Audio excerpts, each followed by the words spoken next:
Skinner dice que muchas personas estudiamos la conducta humana porque queremos ayudar a las personas a ser más felices, a ser más eficaces, a ser más productivas, a estar más satisfechas consigo mismas o a ser menos agresivas, por ejemplo.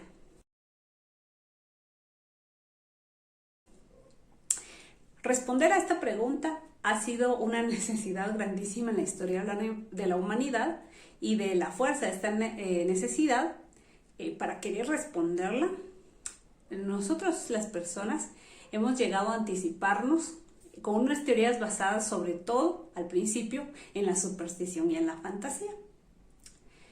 Estas teorías son importantes porque dan inicio a cualquier estudio de cualquier materia.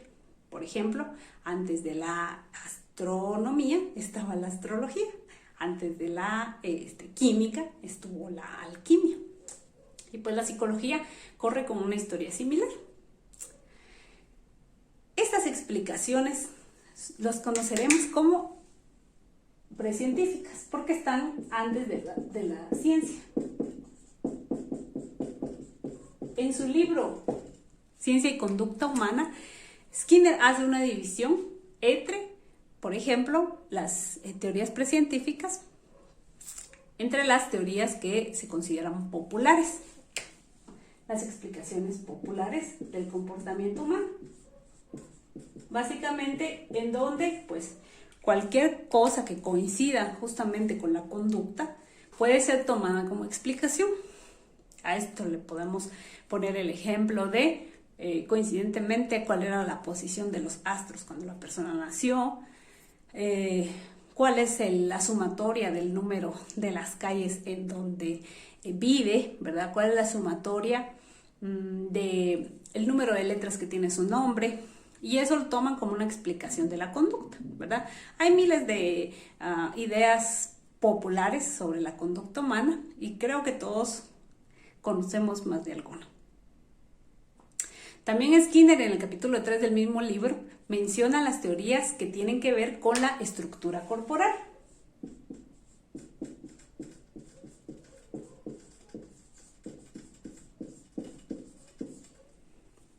Que explica la conducta de las personas por algunos aspectos de su físico. Por ejemplo, tenemos el ejemplo de la frenología, que estudia o que estudiaban medidas del cráneo, o el ejemplo del gordito simpático, ¿verdad? Que tiene relación incluso con la teoría de Sheldon. Y esto básicamente se conoce como la teoría del innatismo.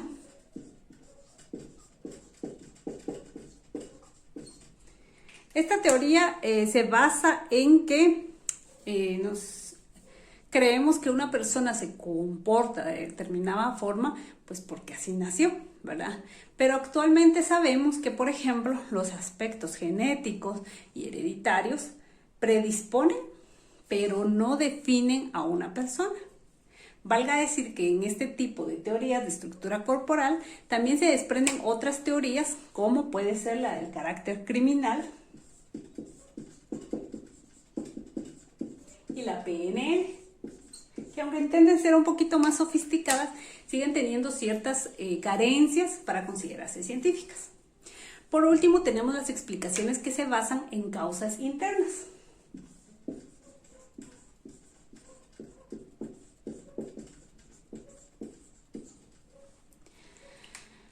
En la que pues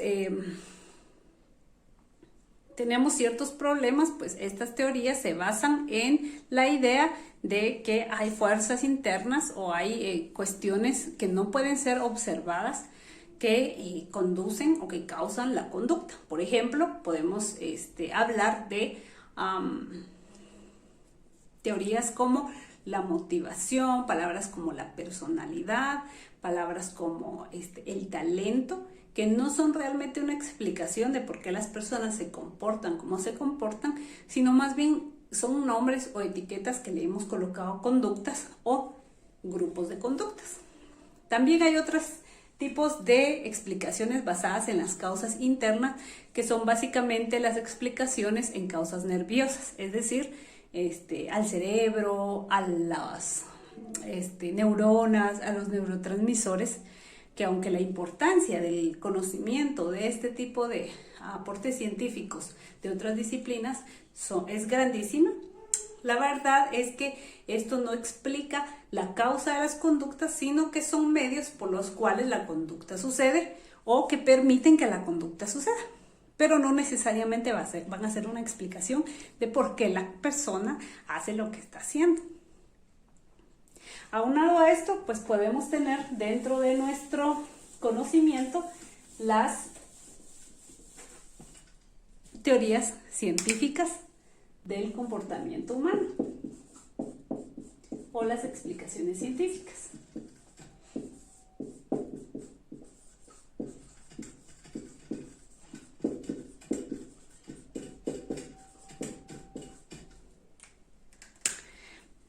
Básicamente la que más solidez tiene es la teoría del aprendizaje. Dentro de la teoría del aprendizaje hay 4 principios por 4 procesos diferentes. Uno es el condicionamiento clásico. El siguiente es el condicionamiento operante. El tercero es el aprendizaje por observación. Y por último tenemos la conducta gobernada por reglas.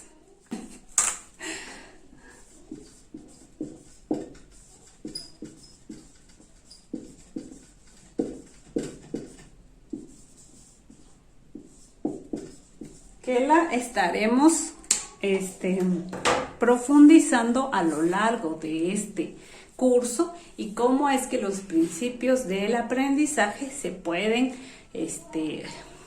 utilizar para modificar la conducta dentro del área organizacional y responder a nuestro objetivo principal, que es el poder aumentar la productividad y la satisfacción personal dentro de las organizaciones.